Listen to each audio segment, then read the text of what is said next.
तो दोस्तों, कैसे हैं आप लोग। एक बार वापस से आपका स्वागत है मेरे चैनल में। आज हम आपके लिए लेके आए हैं इंडियन पॉलिटिक्स का एक टॉपिक है जो हमेशा हॉट टॉपिक बना रहता है। क्यों? क्योंकि हमेशा हमारे देश में चुनाव चलते रहते हैं। या तो राष्ट्रीय चुनाव चलते रहते हैं या राज्य के चुनाव चलते रहते हैं, नहीं तो पंचायत या नगर निगम के चुनाव तो चलते ही रहते हैं। अर्थात हमारा एक भी साल ऐसा नहीं होता जिस साल हमारे चुनाव नहीं होते हैं। इसलिए हमारे देश का एक सबसे महत्वपूर्ण मुद्दा चुनाव रहता है।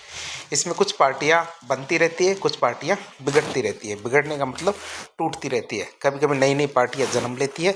कई कई पुरानी पार्टियां हैं, उनके जो रजिस्ट्रेशन है उसको रद्द कर दिया जाता है। कई बार राज्य की पार्टी को राष्ट्रीय पार्टी बना दिया जाता है, तो कभी कभी राष्ट्रीय पार्टियों को अपघटित करके क्या राज्य पार्टियां या समाप्त भी कर दिया जाता है। तो इस तरह से आज हम बात करेंगे जो हमारी पॉलिटिकल पार्टीज़ है उनके बारे में।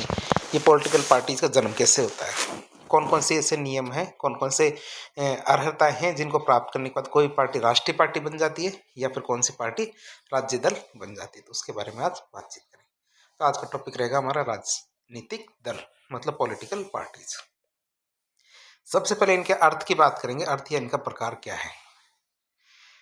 तो बात करें हम, तो राजनीतिक दल वो स्वैच्छिक संगठन होते हैं।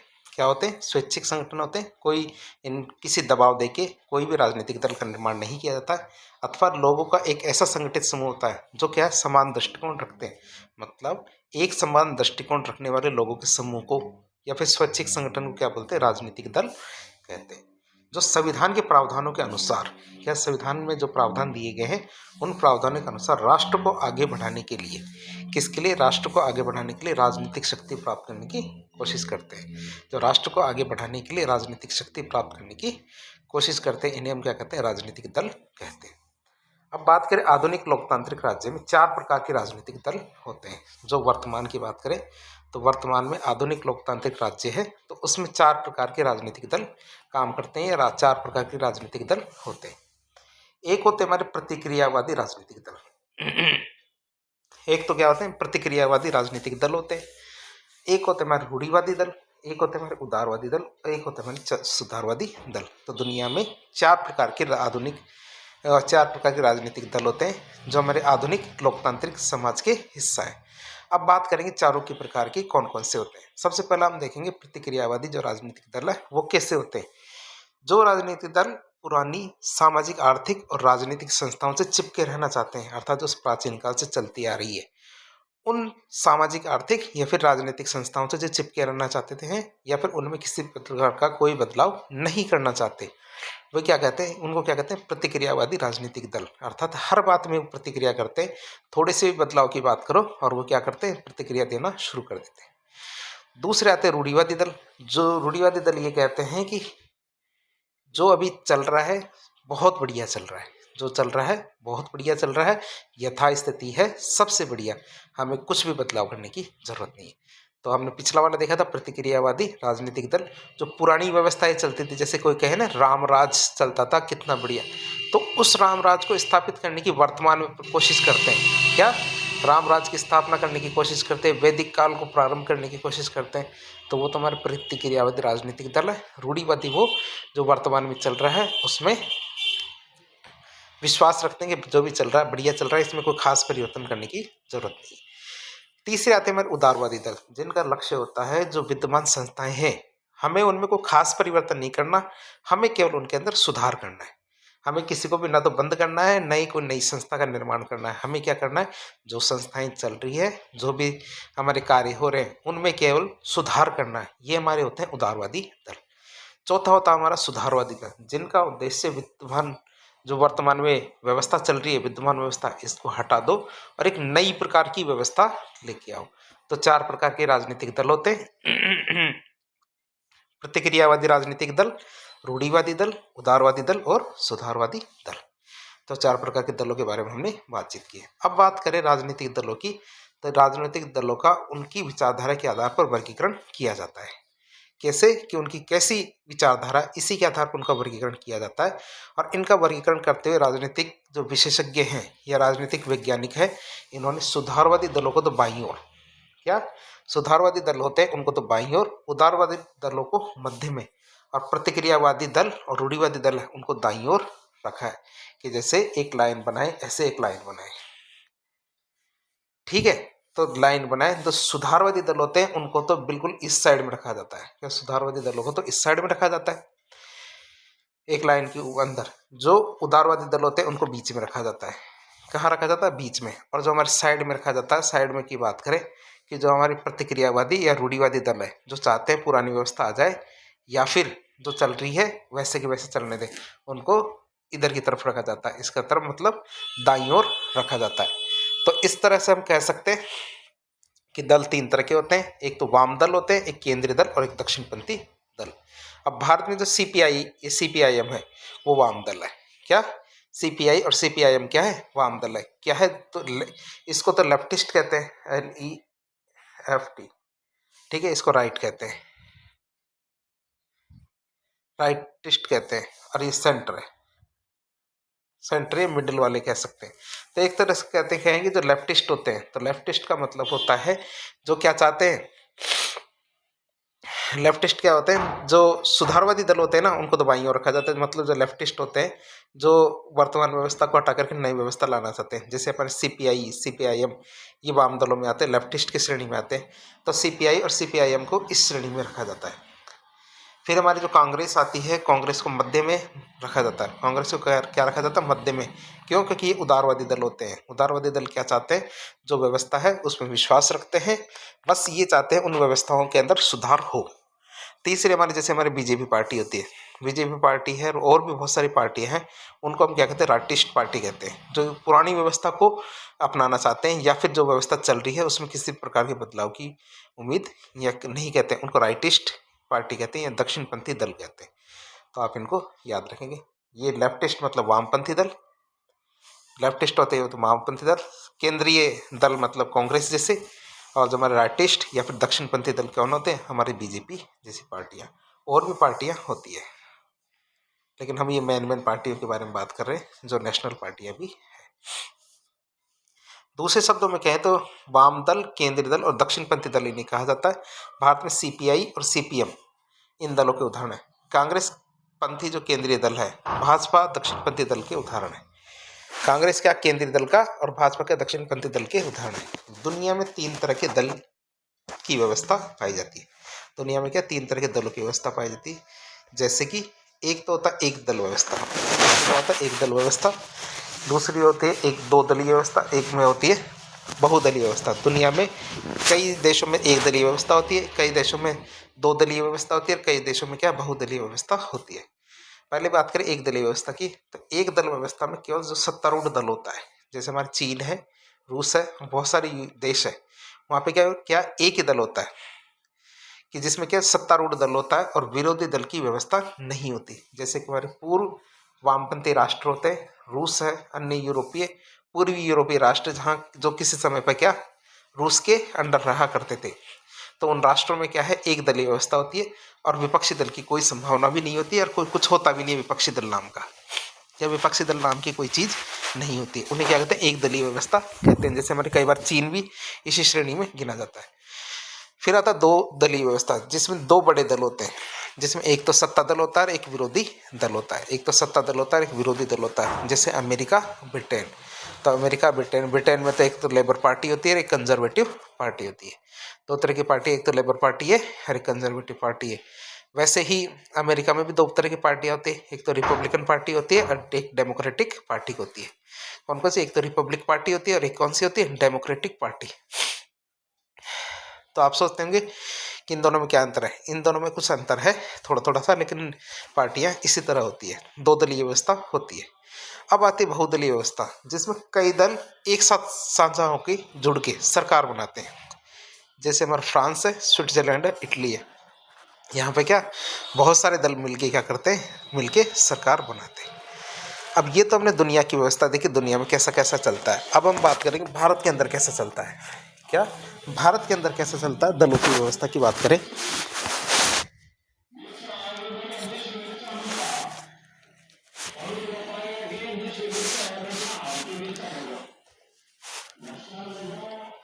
भारत में दलीय व्यवस्था की बात करते हैं। भारत में दलीय व्यवस्था की बात करते हैं, भारत की दलीय व्यवस्था में बहुत सारे गुणधर्म होते हैं। उन गुणधर्मों की बात करें, भारत के अंदर क्या बहुदलीय व्यवस्था है। कैसी बहुदलीय व्यवस्था है भारत के अंदर। देश का विशाल आकार, भारतीय समाज की विभिन्नता। भारत के देश का क्या विशाल आकार, भारतीय समाज की विभिन्नता, सार्वभौमिक वयस्क मताधिकार की ग्राह्यता। क्या सार्वभौमिक वयस्क मताधिकार की जो ग्राह्यता है, विलक्षण राजनीतिक प्रतिक्रिया। क्या विलक्षण राजनीतिक प्रतिक्रियाओं और अन्य कारणों से कई प्रकार के जो राजनीतिक दलों का उदय हुआ है। भारत में क्या कई प्रकार के राजनीतिक दलों का उदय हुआ है। उसके क्या कारण है? एक तो देश का विशाल आकार है, दूसरी बात भारत के समाज में विभिन्नता है। दक्षिण भारतीय, उत्तर भारतीय, पूर्वी भारतीय और पश्चिम भारतीय, चारों को यदि एक जगह इकट्ठा कर दिया जाए तो हम पहचान भी नहीं पाए। पहचान के उनके जो व्यवहार है उनमें देखकर ही हम पहचान जाएंगे कि ये दोनों चारों चारों अलग जगह के। सार्वभौमिक वयस्क मताधिकार की ग्राह्यता मतलब 18 साल से ऊपर के लोग जब वोट डाल सकते हैं तो इसका मतलब क्या, लोगों की भीड़ जाता है। विलक्षण राजनीतिक प्रतिक्रियाओं और प्रक्रिया और अन्य कारणों की वजह से भारत में बहुत सारे राजनीतिक दलों का उदय हुआ है। वास्तव में विश्व में भारत में सबसे ज़्यादा राजनीतिक दल है। दुनिया में यदि कोई देश ले जिसमें राजनीतिक दलों की संख्या ज़्यादा है तो वो कौन सा देश है? भारत। अभी हाल ही में जो 18वीं लोकसभा के चुनाव हुए थे उसमें मतलब 2024 के चुनाव हुए थे जिसमें हमारी बीजेपी सरकार बनी थी, उसकी बात करें, उसकी पूर्व संध्या पर देश में 6 राष्ट्रीय दल थे। कितने? 6 राष्ट्रीय दल थे, 58 राज्य स्तरीय दल थे, 2763 गैर मान्यता प्राप्त पंजीकृत दल थे। अर्थात इतने दल थे हमारे हाल ही के अंदर देखें तो। इसके अलावा भारत में सभी प्रकार के राजनीतिक दल है, जैसे वामपंथी दल भी है, केंद्रीय दल भी है, दक्षिणपंथी दल भी है, अभी हमने देखा। सांप्रदायिक दल भी है, गैर सांप्रदायिक दल भी होते हैं। भारत में क्या धर्म के आधार पर बनाए गए दल भी होते हैं और गैर धार्मिक दल भी होते हैं। परिणाम स्वरूप त्रिशंकु संसद, त्रिशंकु विधानसभा और साझा सरकार का भी गठन होना एक सामान्य सी बात है। इसी वजह से क्या है, कई बार किसी भी पार्टी को पूर्ण बहुमत नहीं मिलता है और पूर्ण बहुमत नहीं मिलने के कारण पार्टियां क्या करती है, दूसरी पार्टियों से साझा करती है और सरकार बनाने का दावा पेश करती है। इसी को हम क्या बोलते हैं, यदि केंद्र में हो तो त्रिशंकु संसद, राज्यों में तो त्रिशंकु विधानसभा कहेंगे, और इस तरह साझा सरकार का गठन करते हैं। तो भारत की व्यवस्था देखिए, भारत में किस तरह की व्यवस्था चलती है, बहुदलीय व्यवस्था। अब बात करें एक दलीय व्यवस्था की। बहुदलीय व्यवस्था के बावजूद भारत में एक लंबे समय तक कांग्रेस का शासन रहा था। भारत में क्या है, ये बहुदलीय व्यवस्था तो चलती थी, लेकिन क्या है, बहुदलीय व्यवस्था में ये इतना ज़्यादा प्रभावी नहीं रहा था बहुदलीय व्यवस्था। इसी वजह से भारत में क्या एक लंबे समय तक कांग्रेस ने शासन किया। अतः श्रेष्ठ राजनीतिक विश्लेषक जो हमारे रजनी कोठारी है वो ये कहते हैं कि भारत में एक दलीय व्यवस्था को एक दलीय शासन व्यवस्था अथवा कांग्रेस व्यवस्था ही कहा जाता है। कि उस समय क्या था, कांग्रेस का प्रभुत्व राज्यों में था तो केंद्र में भी था, इसीलिए उसे कांग्रेस व्यवस्था कहा जाता है। कांग्रेस के प्रभावपूर्ण शासन में 1969 से क्षेत्रीय दलों के और अन्य राजनीतिक दल जैसे जनता पार्टी 1977 में आई, जनता दल 1989 में, बीजेपी हमारी 1991 में, इस तरह की पार्टियों का उदय हुआ। और ये सारी की सारी पार्टियां कैसी थी, प्रतिद्वंदितापूर्ण पार्टियां थी। इनका उदय भी हुआ और इनका विकास भी हुआ। इसकी वजह से कांग्रेस की जो शासन व्यवस्था थी इसमें कमी आने लगी और वर्तमान में कांग्रेस का थोड़ा सा रिवाइव तो हुआ है, लेकिन पिछली 2 बार की यदि लोकसभा चुनाव देखें तो कांग्रेस पार्टी को तो खत्म पार्टी मान लिया गया था। लेकिन वर्तमान की जो चुनाव हुए थे 18वें लोकसभा के चुनाव, इसमें कांग्रेस ने और जो हमारे इंडिया गठबंधन दल था इसने काफ़ी अच्छा कार्य किया है। अब बात करते हैं भारत के अंदर जो क्या है, स्पष्ट विचारधारा का अभाव है। भारत के दलों के अंदर क्या स्पष्ट विचारधारा का अभाव है, मतलब भाजपा तथा 2 साम्यवादी दल जैसे सीपीआई और सीपीएम, इन 2 पार्टियों को छोड़ दे, इन दोनों चीज़ों को छोड़ दे तो अन्य किसी भी दल की कोई स्पष्ट विचारधारा नहीं है। इनकी तो क्या है, अपनी अपनी स्पष्ट विचारधारा है, बल्कि बाकी को छोड़ दे, बाकी की किसी की भी कोई स्पष्ट विचारधारा नहीं है। अन्य सभी दल क्या है, एक दूसरे से मिलती जुलती विचारधारा रखते हैं। उनकी नीतियों और कार्यक्रमों में काफ़ी हद तक समानता दिखाई देती है। इनकी जो नीतियाँ होती है और कार्यक्रम होते हैं उनमें क्या काफ़ी हद तक क्या समानता दिखाई देती है। लगभग सभी दल लोकतंत्र, धर्मनिरपेक्षता, समाजवाद और गांधीवाद, क्या लगभग सारे दल क्या करते हैं, लोकतंत्र, धर्मनिरपेक्षता, समाजवाद और गांधीवाद, इनकी वकालत करते हैं। इनके अलावा सभी दल जिसमें तथाकथित विचारधारावाद दल भी शामिल है, केवल शक्ति प्राप्ति ही से ही प्रेरित है कि वह कैसे भी करके राजनीतिक रूप से शक्ति प्राप्त करना चाहते हैं, बस। इनके अलावा इनकी कोई विचारधारा नहीं है। अतः राजनीतिक विचारधारा की बजाय मुद्दों पर आधारित हो गई है। अतः राजनीति क्या विचारधारा की बजाय क्या है, मुद्दों पर आधारित हो गई और फलवादिता ने सिद्धांतों का स्थान ले लिया है कि हमें यदि पार्टी हमारी जीतेगी तो ही हम काम करेंगे, नहीं तो हमारा कोई उद्देश्य नहीं है। इस तरह की पार्टियां हो गई है, मतलब उनकी कोई विचारधारा नहीं रही। अब आता व्यक्तित्व का महिमा मंडन। क्या आता है? व्यक्तित्व का महिमा मंडन की बात करें तो बहुधा दलों का संगठन क्या, एक श्रेष्ठ व्यक्ति के चारों ओर ही इर्द गिर्द घूमता रहता है। उनका कोई एक लीडर होता है, उस लीडर के चारों तरफ क्या है, उस दल का संगठन घूमता रहता है, जो दल तथा उसकी विचारधारा से ज़्यादा महत्वपूर्ण हो जाता है। क्या दल ये विचारधारा से महत्वपूर्ण हो जाता है। दल क्या अपने घोषणा पत्रों के बजाय अपने नेता को पहचाने जाते हैं। क्या दल क्या अपने घोषणा पत्रों को तो की बजाय क्या किस रूप से जाने जाते हैं, उस अपने नेताओं की वजह से जाने जाते हैं। यह भी एक तथ्य है कि कांग्रेस की प्रसिद्धि अपने नेताओं जैसे जवाहरलाल नेहरू, इंदिरा गांधी, राजीव गांधी की वजह से ही थी। उसी प्रकार तमिलनाडु में AIDMK, आंध्र प्रदेश में तेलुगु देशम पार्टी ने MG रामचंद्रन और NT रामाराव इनसे अपनी पहचान बनाई थी। और भी खास बातें देखें तो कई दल जो अपने नाम में नेताओं का नाम इस्तेमाल करते थे, जैसे बीजू जनता दल, जैसे बीजू पटनायक थे ना, उनके नाम से बीजू जनता दल था। लोक दल, कांग्रेस आई का मतलब क्या होता है, इंदिरा। क्या आई का मतलब क्या होता है, इंदिरा। तो ऐसा कहा जा सकता है कि भारत में राजनीतिक दलों के स्थान पर क्या राजनीतिक व्यक्तित्व पार्टियों का स्थान लेते जा रहे थे। अर्थात पार्टियों को किस नाम से जाना जा रहा था, लोगों के नाम से, अर्थात जो उनका शीर्ष नेतृत्व होता था उनके नाम से पार्टियों को जाना जाता था। अब बात करें पारंपरिक कारकों पर आधारित। पारंपरिक कारकों पर आधारित की बात करें तो पश्चिमी देशों में राजनीतिक दल क्या सामाजिक, आर्थिक और राजनीतिक कार्यक्रमों के आधार पर बनते हैं। जितने भी राजनीतिक दल है वो सामाजिक, आर्थिक और राजनीतिक कार्यक्रमों के आधार पर बनते हैं। दूसरी ओर देखें तो भारत में अधिसंख्यक दलों का गठन, जितने भी अधिसंख्यक दल है उनका गठन धर्म, जाति, भाषा, संस्कृति, धर्म, जाति, भाषा, संस्कृति और नस्ल के आधार पर होता है। किस किस के आधार पर? धर्म, जाति, भाषा, संस्कृति और नस्ल के आधार पर होता है। उदाहरण के लिए देखें तो शिवसेना, मुस्लिम league, Hindu Mahasabha, Akali Dal, Muslim Majlis, Bahujan Samaj party, Republican party of India RPI, Gorkha league. तो इस तरह की जो पार्टियां बनी है, तो ये पार्टियां किस आधार पर बनी है, या तो धर्म पे, जाति पे, भाषा, संस्कृति, नस्ल, इनके आधार पर ये पार्टियां बनी है। हम इनको देख सकते हैं। ये दल के सांप्रदायिक और क्षेत्रीय हितों को बढ़ावा देने के लिए कार्य करता है। ये दल क्या करते हैं, ये दल क्या करते हैं कि सांप्रदायिक और क्षेत्रीय हितों को बढ़ावा देने के कार्य करते हैं। इस कारण सार्वजनिक हितों की अनदेखी की जाती है। इसी कारण क्या होता है, सार्वजनिक हितों की अनदेखी की जाती है। हम इसको देख सकते हैं। फिर बात करें क्षेत्रीय दलों का उद्भव। क्षेत्रीय दलों के उद्भव की बात करें तो भारत की दलीय व्यवस्था का एक दूसरा प्रमुख लक्षण है, क्या है, राज्य स्तरीय जो दल है उनका उदय और उनकी बढ़ती भूमिका है। क्या राज्य स्तरीय दल का उदय और उनकी बढ़ती भूमिका का कारण है। कई प्रदेशों में तो सत्तारूढ़ दल है, जैसे हमारे उड़ीसा में तो BJD है, बीजू जनता दल है, आंध्र प्रदेश में तेलुगु देशम पार्टी है, तमिलनाडु में DMK AIDMK, पंजाब में अकाली दल, असम में असम गण परिषद, जम्मू कश्मीर में नेशनल। हमें देख रहे हैं क्षेत्रीय दलों के उद्भव के बारे में बात कर रहे हैं।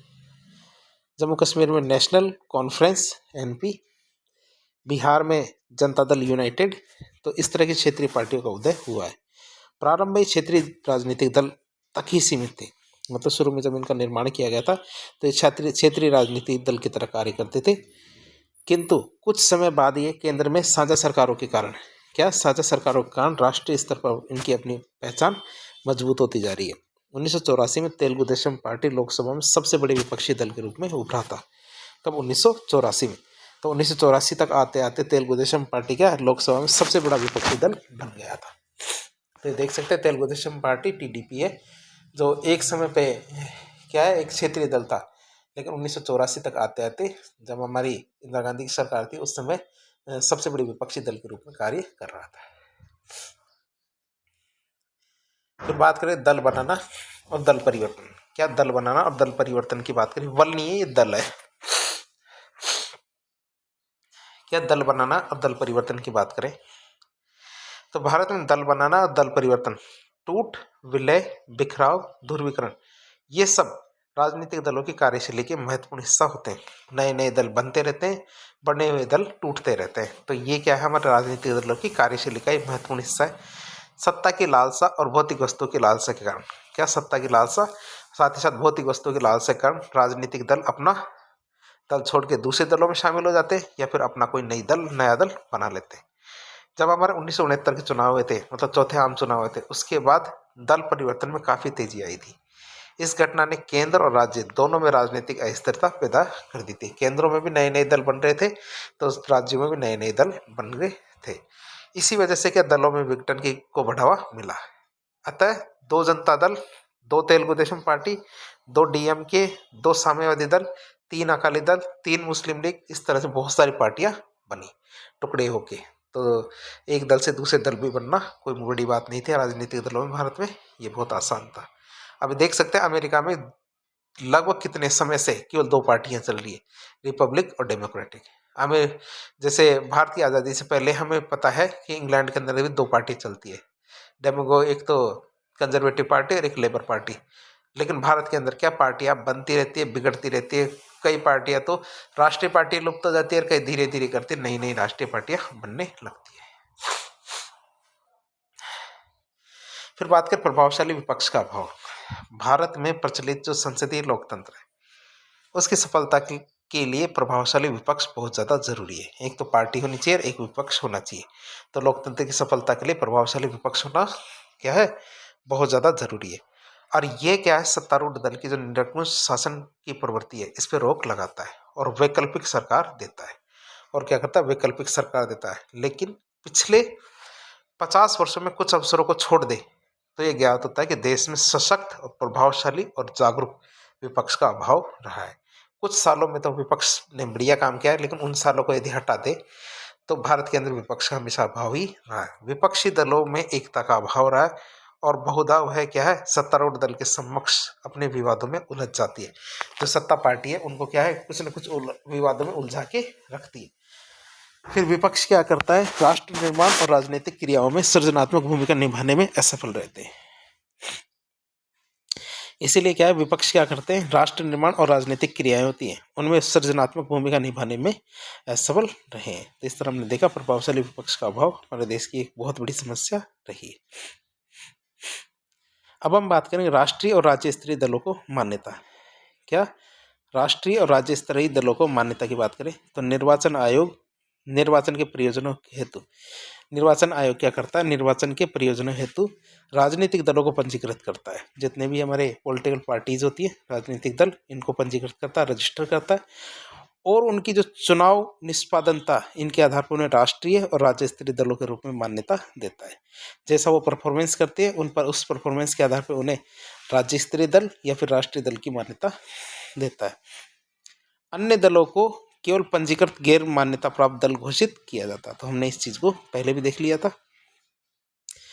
जो हमारा चुनाव आयोग है, तो चुनाव आयोग के द्वारा दलों को प्रदान की गई ये जो मान्यता है, उनके लिए कुछ विशेषाधिकारों के अधिकार का निर्धारण करती है कि ये कौन कौन से कार्य कर सकती है पार्टियां जब इनको इस तरह का स्टेटस मिल जाता है। जैसे कुछ राष्ट्रीय पार्टियों को जैसे पैसे की बहुत सारी ऐसी चीज़ें होती हैं जो उनको स्टेटस में मिलती है कि निर्धारण, जैसे कि किसी पार्टी को चुनाव चिन्ह का आवंटन कर दिया जाता है। तो एक बार किसी पार्टी को यदि चुनाव चिन्ह का आवंटन कर दिया तो उस चुनाव चिन्ह को किसी दूसरी पार्टी को नहीं दिया जाता। राज्य नियंत्रित टेलीविज़न, मतलब जो टेलीविज़न पे शो आते हैं, तो शो में क्या है कि जो नेशनल पार्टियां होती हैं उनको भी 1 घंटे का समय दिया जाता है अपने प्रचार प्रसार करने का। रेडियो स्टेशन होते हैं, इन पर राजनीतिक प्रसारण हेतु समय का उपबंध और निर्वाचन सूचियों को प्राप्त करने की सुविधा। भाई निर्वाचन सूचियाँ मतलब कौन कौन चुनाव लड़ेंगे, कौन कौन नहीं, तो इस तरह की चीज़ें उनको दी जाती है। इसके अलावा मान्यता प्राप्त दलों को नामांकन के लिए केवल एक प्रस्तावक चाहिए।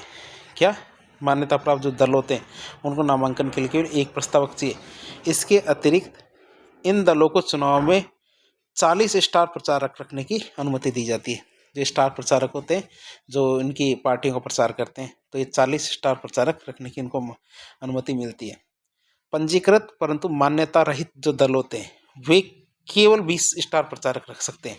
मतलब जिन्होंने पंजीकृत तो कर रखा है लेकिन उनको कोई मान्यता नहीं मिले, न तो राज्य की न केंद्र की, राष्ट्रीय मतलब, तो वो केवल 20 स्टार प्रचारक रख सकते हैं। और जैसे कोई पंजीकृत है और जो क्या कहते हैं मान्यता प्राप्त है, तो दोनों यदि स्टेटस मिले हुए तो वो 40 स्टार प्रचारक रख सकते हैं चुनाव के समय।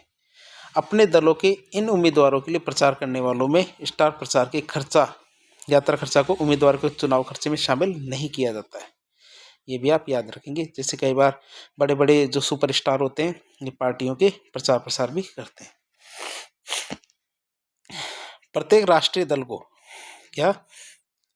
राष्ट्रीय दल को एक चुनाव चिन्ह प्रदान किया जाता है जो संपूर्ण देश में विशेषतः उसी पार्टी के पास होता है, उसी पार्टी के लिए आरक्षित होता है। इस प्रकार प्रत्येक राज्य स्तरीय दल को एक चुनाव चिन्ह प्रदान किया जाता है। इस तरह का प्रत्येक राज्य स्तरीय जो दल होते हैं उनको एक चुनाव चिन्ह प्रदान किया जाता है जो उस राज्य या जिन राज्यों में इसे मान्यता प्राप्त है विशेषतः उसी के लिए आरक्षित होता है। दूसरी ओर कोई पंजीकृत गैर मान्यता प्राप्त दल शेष चुनाव चिन्हों की सूची में से किसी चिन्ह का चुनाव कर सकता है।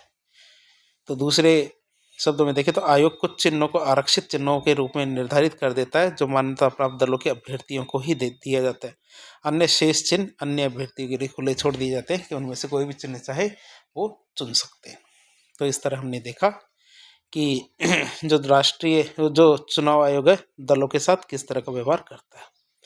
अब हम देखेंगे कोई भी दल यदि राष्ट्रीय दल के रूप में चुना जाता है तो उसके लिए कौन कौन सी शर्तें होनी जरूरी है। राष्ट्रीय दलों के रूप में मान्यता प्राप्ति के लिए कौन कौन सी शर्तें होनी आवश्यक है। तो वर्तमान में देखें तो वर्तमान में मतलब 2025 में एक दल को राष्ट्रीय दल के रूप में मान्यता तब मिल दी जाती है जब वह कौन कौन सी अर्हताएँ पूरी करता है। पहली अर्हता आती है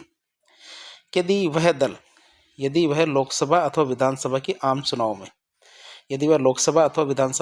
चुनाव में 4 अथवा अधिक राज्यों में वैध मतों का 6% मत प्राप्त करता है। क्या करता है 4 अथवा अधिक राज्यों में क्या करता है वैध मतों का 6% मत प्राप्त करता है तथा इसके साथ ही वह किसी राज्य अथवा राज्यों से लोकसभा में कम से कम 4 सीटें प्राप्त करता है। कितनी 4 सीटें प्राप्त करता है तो वह दल राष्ट्रीय दल की संज्ञा में चुना जाएगा अर्थात उसे राष्ट्रीय दल का दर्जा दे दिया जाएगा। दूसरा, यदि कोई दल राष्ट्रीय दल की मान्यता प्राप्त करता है यदि वह लोकसभा में 2% स्थान जीतता है तथा ये सदस्य क्या 3 विभिन्न राज्यों से चुने जाएं। क्या कम से कम 2% स्थान जीतता है और ये सदस्य क्या है 3 विभिन्न राज्यों से चुने जाने जरूरी है तो उसे राष्ट्रीय पार्टी का दर्जा मिलेगा। और यदि कोई दल कम से कम 4 राज्यों में राज्य स्तरीय दल के रूप में जिसको मान्यता मिल जाती है। तो हमने ये चीज़ देखी। तो 3 क्राइटेरिया है जिनके आधार पर हम किसी भी दल को राष्ट्रीय दल का दर्जा दे सकते हैं। वर्तमान में देखिए तो वर्तमान में भारत में 6 राष्ट्रीय दल है।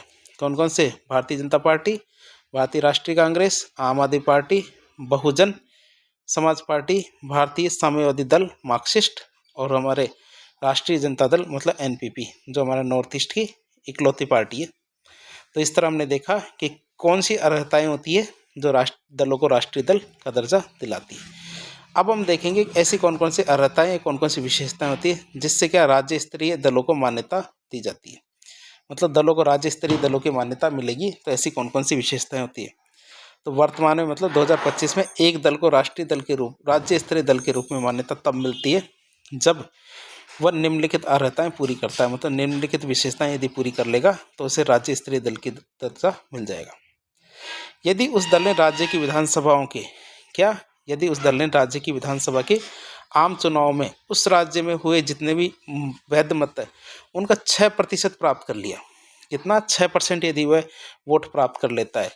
इसके अतिरिक्त उसने संबंधित राज्य में 2 सीटें भी प्राप्त किए। एक तो 6% वोट साथ ही साथ क्या 2 सीटें भी प्राप्त किए।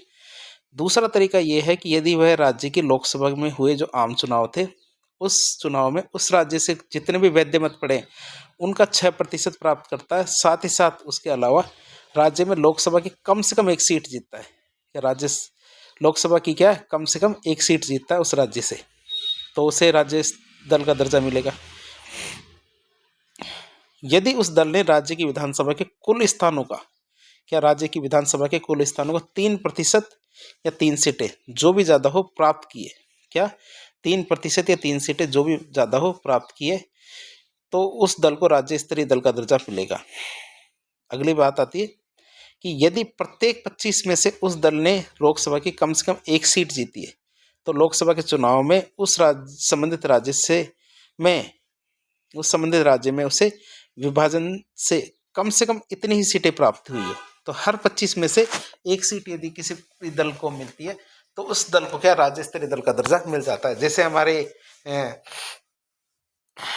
जो हनुमान बेनीवाल की पार्टी है राजस्थान की, तो उनको राज्य स्तरीय दल का दर्जा दिया गया। क्यों? क्योंकि उन्होंने एक सीट क्या है लोकसभा की सीटों में प्राप्त की थी। बात करें यदि वह राज्य में यदि वह पार्टी राज्य में लोकसभा में हुए आम चुनाव में अथवा विधानसभा चुनाव में कुल वैध मतों का 8% प्राप्त करती है, लेकिन यह शर्त वर्ष 2011 में जोड़ी गई थी, तो उसे राज्य स्तरीय पार्टी का दर्जा दे दिया जाएगा। तो इस तरह देखा गया कि आम चुनाव में राजनीतिक दलों के प्रदर्शन के आधार पर मान्यता प्राप्त दलों की संख्या परिवर्तित होती रहती है। 18वीं लोकसभा के जो चुनाव हुए थे, मतलब 2024 के, उनके पूर्व संध्या पर देश में 6 राष्ट्रीय दल थे, 58 राज्य स्तरीय दल थे, 2763 गैर मान्यता प्राप्त पंजीकृत दल है। राष्ट्रीय दलों और राज्य स्तरीय दलों को क्रमशः अखिल भारतीय दल और क्षेत्रीय दलों के नाम से जाना जाता है। तो इस तरह आज के लेक्चर में हमने राजनीतिक दलों के बारे में देखा, उनकी विशेषता देखी, किन आधार पर बनते हैं ये देखा, कौन कौन से उनके पास अर्हताएं होती है वो देखी, चुनाव में कौन कौन से दल हैं, किनको हम किन विचारधाराओं के आधार पर किस तरह से बांटते हैं ये देखा। तो इस तरह के इन्फॉर्मेटिव वीडियो देखने के लिए हमारे चैनल से जुड़े। वीडियो पसंद आया तो वीडियो को लाइक करें, चैनल को सब्सक्राइब करें, अपने दोस्तों के साथ शेयर करें। धन्यवाद।